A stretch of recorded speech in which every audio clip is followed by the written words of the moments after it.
They thought her silence was surrender. They thought her stillness meant she'd already lost. But Hana Seo had not come to the courtroom to beg or to break. She came to end an empire.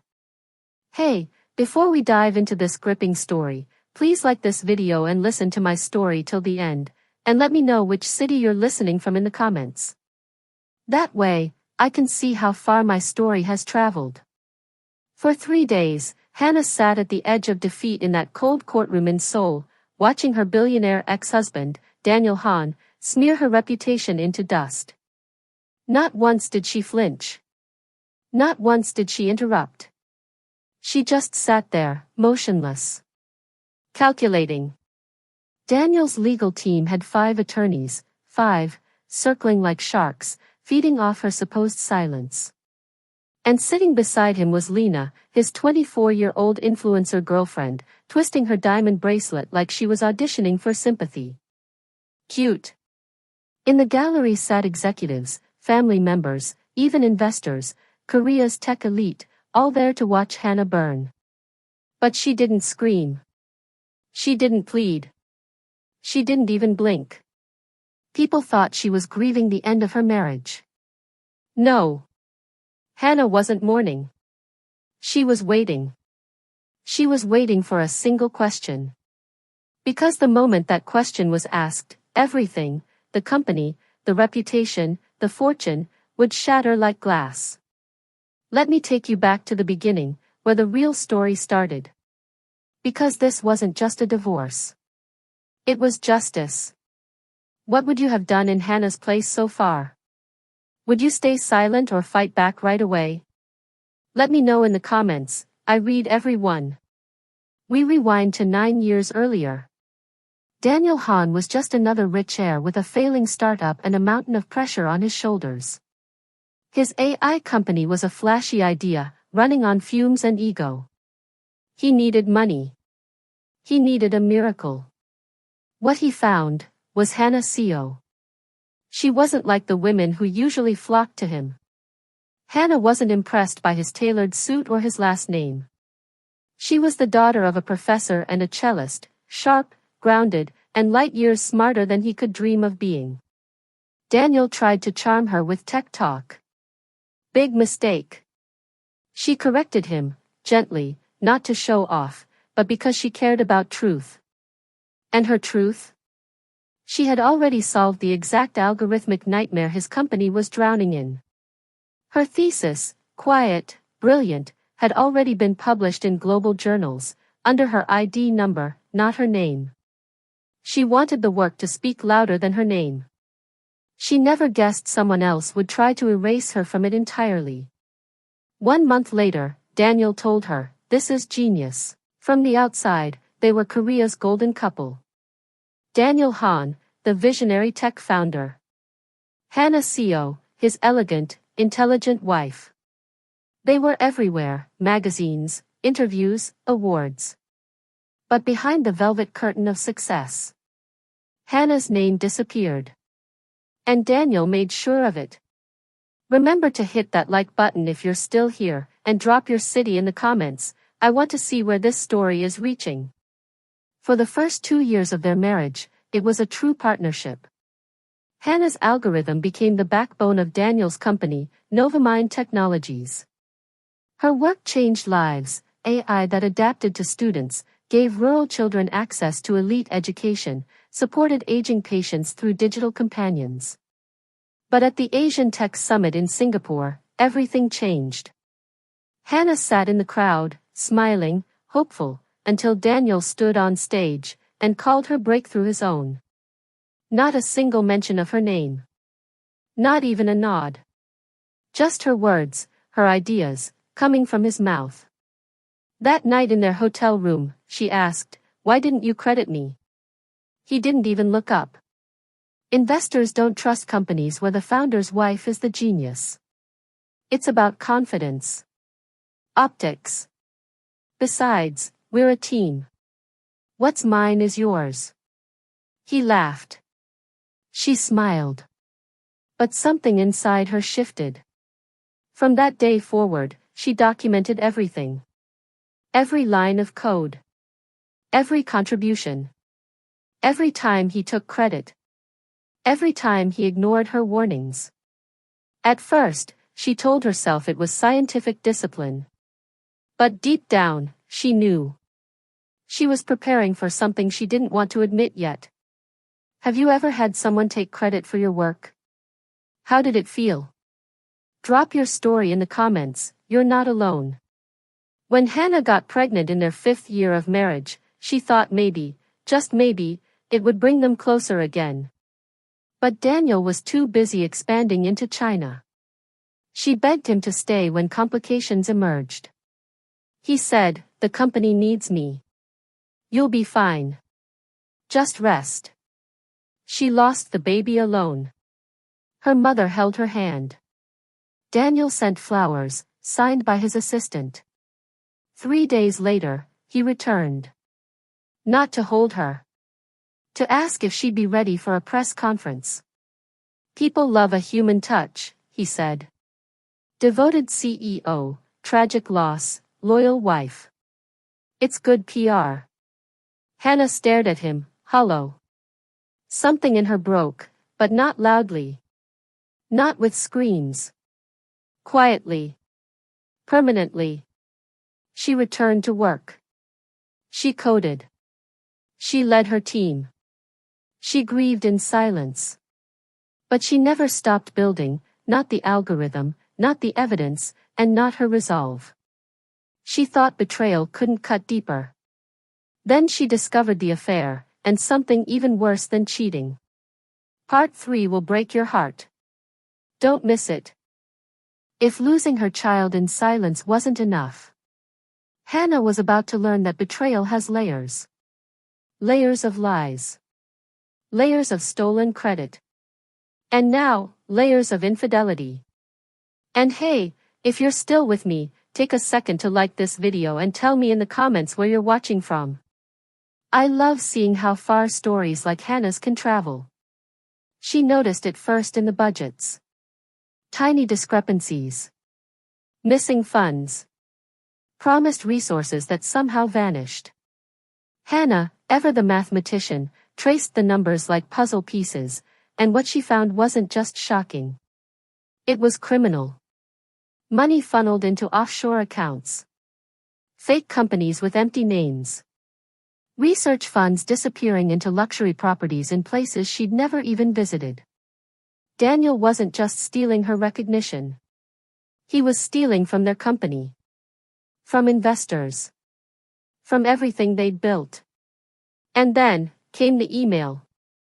An assistant forwarded Daniel's travel itinerary by mistake. A week in the Maldives. Luxurious villa. Spa reservations. And the guest? Ms. Lena Cho. With a bold note, ensure Mrs. Han remains unaware. Lena. The influencer. The 24-year-old with perfect lipstick and flawless filters, now living the life Hana had helped create, one stolen algorithm at a time. She didn't confront him. Not yet. She dug deeper. And what she found could drown a man in disgrace. Multiple affairs. Payouts to keep women quiet. Bribes to hide his escapades. Lies stacked like poker chips in a game Daniel never expected to lose. And through all this, Hana still worked. She improved the AI. Filed internal patents. Mentored junior engineers. Smiled through company galas while watching Daniel flaunt her work and Lena like matching accessories. At one gala, Daniel announced a revolutionary new platform, built entirely on Hana's latest breakthrough. She applauded like everyone else. Then went home. Alone. The next morning, instead of confronting him, she called her 92-year-old grandmother. Her voice barely cracked when she said, "He's taken everything. My work. My dignity. My future." Her grandmother, calm as winter snowfall, simply replied, "What's taken can be reclaimed. The question isn't what he stole. It's what you've preserved." And right then, Hana knew. She hadn't lost everything. She had preserved the truth. Have you ever kept quiet, not out of fear, but to protect something deeper? Let me know in the comments. I promise, your story matters. For 6 months, Hana prepared. She archived every email. Backed up every line of code. Collected financial reports, personal records, even the contract she'd once called a romantic gesture, signed on their first anniversary. Daniel hadn't even read it. In his arrogance, he never realized what it truly meant. And when she finally had everything she needed, she didn't yell. She didn't scream. She filed for divorce. In court, Daniel came to destroy her reputation. But Hana came with something far more powerful, the truth. And a single contract that would burn his empire to the ground. You won't believe what happened when the judge asked one unexpected question. Don't miss part 4. For 3 days, Hana Seo sat in that courtroom like a ghost. Daniel's lawyers attacked her character, her work, her very sanity. And still, she said nothing. Until Judge Yoon asked one simple question. But before I tell you what she said, make sure you've hit like, and tell me in the comments where you're watching from. I want to see how far Hana's story has reached, and who out there still believes in justice. Mr. Han, Judge Yoon said, calm and steady, can you explain the contract you signed on April 17, 7 years ago? Daniel's smirk returned. A sentimental thing. Hana liked formalities, I signed it to make her happy. It had no real meaning. The gallery barely paid attention. Just a small formality before the judge declared him the winner, right? But then she turned to Hana. And you, Miss Seo? Do you see it the same way? Hana placed her pen on her notebook. She looked at Daniel, not coldly, not angrily, but with a silence sharper than any blade. No, Your Honor. That document is a legally binding agreement. It states that while Novamind Technologies can use the algorithm, the patents, the ownership, remain mine. Gasps filled the courtroom. Daniel's lawyers fumbled. The gallery erupted. Daniel paled. What are you talking about? That's absurd. You didn't read it, Hana said. You never read anything I gave you. You assumed it was meaningless, because it came from me. Judge Yoon raised an eyebrow. Do you have this document? Hana nodded. Her lawyer, Naomi Kwan, slid a sealed envelope across the table. And I have much more, Your Honor. And then, she unleashed everything. 2 hours of evidence, clear, methodical, undeniable. Emails showing Daniel had stolen her words. Logs proving she wrote every line of the core algorithm. Financial records that showed offshore theft. Recordings of Daniel, bragging to friends. She's the genius. I'm just the face. She does the work, I take the credit. It's perfect. The room turned ice cold. Daniel lost control. He shouted. He accused her of manipulation. But the louder he got, the quieter Hana became, her calm making his rage look like guilt painted in bold. When she finished, the judge sat in stunned silence.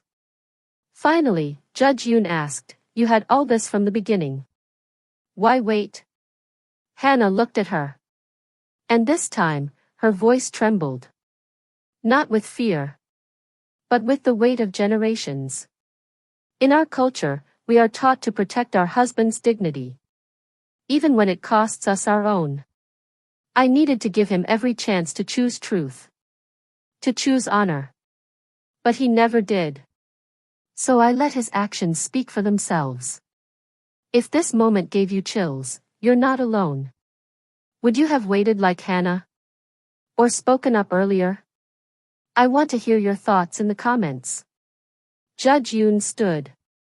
In light of this evidence, proceedings are suspended for full investigation. Mr. Han, do not leave the country. Chaos broke loose. Reporters ran. Cameras flashed. Daniel's attorneys surrounded him like vultures. Lena quietly disappeared out the side exit. Hana calmly gathered her pen, her notebook, and stood up. Daniel lunged toward her, wild-eyed. You planned this. You trapped me. Hana didn't flinch. No, Daniel. You trapped yourself. I just built the door, and waited for you to walk through it. You've seen the fall. But what comes after is even more powerful. How Hana rose from the ashes, and changed the future for women everywhere. The final part will stay with you forever. Don't miss it. 3 weeks after Hana Seo stunned the courtroom into silence, the verdict came down like thunder. Judge Yoon ruled, the algorithm, the foundation of Novamind Technologies, belonged to Hana, not the company. Not Daniel. Not his lawyers. Her. The court demanded a full leadership restructuring. Daniel Han was stripped of his title, removed as CEO, barred from all management roles. He was also ordered to repay millions in stolen investor funds. And the biggest shock? Hana was awarded majority ownership. 51% of the company, hers. The business world gasped. Investors panicked, then rallied, when they realized the real genius was finally in charge. Before I go on, pause for a moment. If this story moved you, tell me in the comments. And if you've dealt with something similar, share your story. You're not alone. Subscribe for more stories about standing your ground and reclaiming your life. Novamind was reborn under a new name, Luma Horizon. In her first public appearance, Hana walked onto the stage at the Women in Tech conference. No diamonds. No drama. Just clarity. They ask why I waited, she said. Why I endured the theft, the silence, the betrayal. She paused, scanning the room of young women, all watching, breath held. I didn't wait because I was weak. I waited because I was building. Not revenge. Not a trap. But something undeniable, truth, value, evidence. I waited because justice without preparation is just noise. And I was never here to make noise. I was here to change the story. The audience stood before she could even finish. Some were crying. Others cheering. And her grandmother, quiet and proud in the front row, just smiled. Because the bamboo had bent. But it never broke. How did Hana's story change the way you think about silence, strength, or betrayal? Tell me below. Let's talk. In the years that followed, Luma Horizon became a global force. Hana created scholarships for girls in rural towns, just like the one she came from. She personally mentored women who had been erased, silenced, or told they weren't enough. And she made sure that every contributor got credit. One crisp autumn morning, Hana visited her grandmother's grave. You were right, she whispered. He tried to bury me, but I was a seed. As she turned to leave, a group of schoolgirls approached shyly. One spoke, voice trembling. Miss Seo, is it true you changed everything with just one answer? Hana smiled and knelt to meet her eye. I didn't change everything with one answer. I changed it with years of truth, spoken at the right time, so clearly, it couldn't be denied. And that's what real power looks like. Not yelling. Not revenge. But precision, truth, and quiet courage that echoes louder than any scream. So remember this. You don't have to shout to reclaim your voice. You just have to know your truth. And wait, until the world is finally forced to hear it.